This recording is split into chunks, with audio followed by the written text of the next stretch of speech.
Hello my dear students, welcome to the class of 12th English Medium Statistics, the part 2nd, chapter 4th, Limit by Vitan sir. In this tutorial, I am going to explain certain illustrations which are a bit difficult based on factorizations and simplifications. Let's see what happens. The first question here is illustration 16, limit x tends to 2, 1 upon x minus 2 minus 2 upon x square minus 2x. At a first glance, it looks like a simple question of LCMs, but let's see what's difference here. As you can see in the second part, this denominator can be simplified further. So before finding LCM, I will simplify this denominator here, and it will be looking like this, that it will become x into x minus 2. Now as you can see, the first denominator is x minus 2 while the second denominator is x into x minus 2. Whenever we are taking LCM, we just have to take an LCM of the difference of the two denominators. Here the difference is just x, so only the LCM of x will be taken. So we will multiply the first set of values, numerator and denominator, both with x. So it will be something like this. As you can see, the denominator and the numerator both are multiplied with x. So the first denominator and second denominator are now equal. That means we can merge both of these values. So it will be just x minus 2, x into 1 is x, minus 2 divided by x into x minus 2. Now you can cancel these two values. Yeah, simple, right? So that way you will be left with 1 upon x, and now just put the value of x tends to 2 into 1 upon x, and your answer will be 1 upon 2. So now your sum is solved. The limiting value for this equation will be 1 upon 2. Moving on to illustration 17, this is limit x tends to 0, 1 upon x into brackets 2x plus 3 upon 3x minus 5 plus 3 upon 5. Now this sum might look very much similar to the previous sum, but here we have to take an LCM. There is nothing common here. So we will start by writing down the question as it is, and now we have to make a cross multiplication here. That means this 5 will be multiplied with this, and this 3x minus 5 will be multiplied with this. So it will look something like this. I have written it extensively rather than directly taking an LCM. So I have multiplied this 5 with the numerator and the denominators here. I have multiplied with this 3. I have kept this 3 as it is, but I have multiplied this 3x minus 5 with the numerator and the denominator. So you can actually understand how this works properly. And then we have got both the denominators as same value, so we can merge the numerators, and we will also open the brackets. So 5 into 2x is 10x, 5 into 2x is 10x, 5 into 3 is 15, 3 into 3x is 9x, and 3 into negative 5 is negative 15. The denominators are merged, so they will be as it is.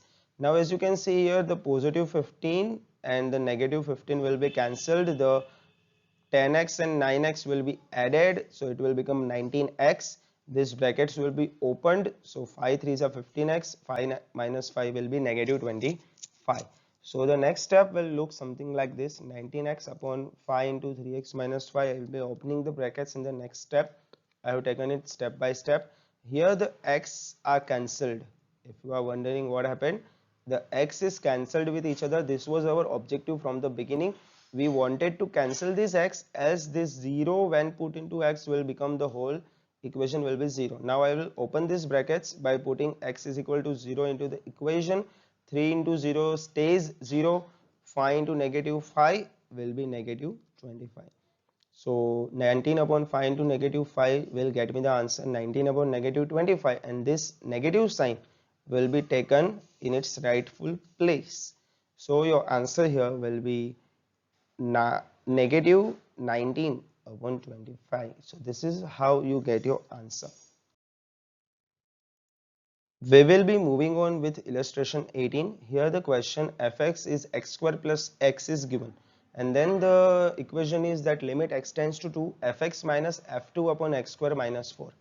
Okay, now this may look weird. So how we are going to do is that we will start by writing down the fx here, which is x square plus x, and then as in the question f2 is given, what we are going to do is we are going to replace x with 2. So that will give me 2 square plus 2, that is 4 plus 2. The answer will be 6. Now I'm going to write down my question equation as it is, and then I'm going to replace fx with x square plus x and f2 with 6. So this equation of mine will look something like this. Now this, we are back to our numerator and denominator thing. We will start with the numerator. We have to factorize them. The numerator is x square plus x minus 6. Now when you multiply the first and the last value, you get negative 6x square, and when you make two parts of it, you get positive 3 and you get negative 2. So negative 2 so 3 multiplied by negative 2 makes it negative 6. So in the next step, we are going to do x square plus 3x minus 2x minus 6, and when we factorize them, it gives us x into x plus 3 minus 2 into x plus 3, and when we simplify, x plus 3 into x minus 2. The denominator will be x square minus 4. Now this is just a square minus b square actually format, so it will give us a plus b, a minus b, that is x plus 2 and x minus 2. We will be replacing our original equation with this factorized value, and we got x minus 2 cancelled, so we get x plus 3 and x plus 2. We will be replacing x with 2, so 2 plus 3 upon 2 plus 2 will get us 5 plus 4. So the limiting value for this equation is 5 upon 4. Okay, last sum of this very small tutorial.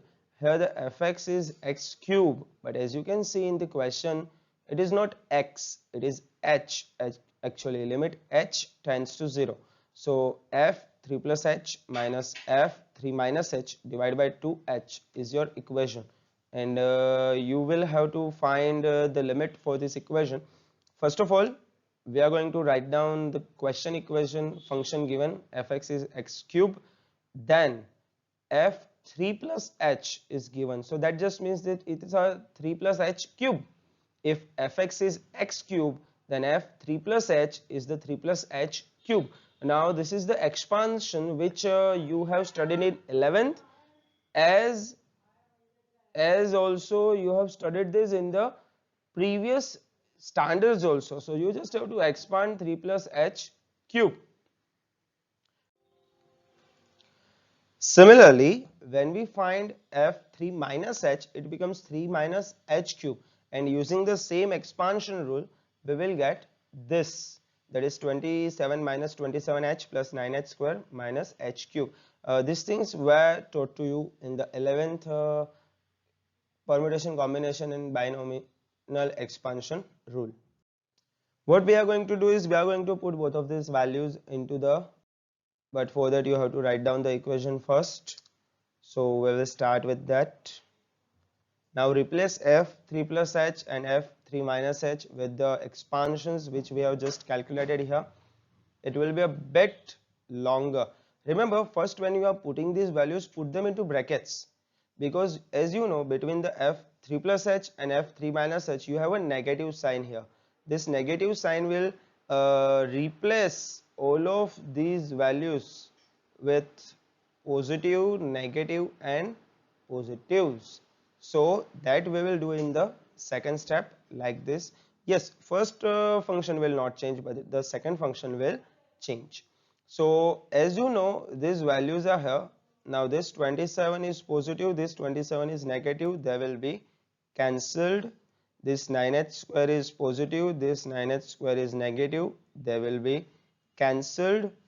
H cube and h cube are positive, so they will be added. 27h is positive, so they will be added.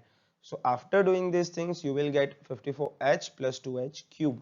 Now here, as you can see, the h and h is common, so when you get the commons out, you get h into bracket 54 plus 2h square. Cancel this h with each other, and you will get 54 plus 2h squared divided by just 2.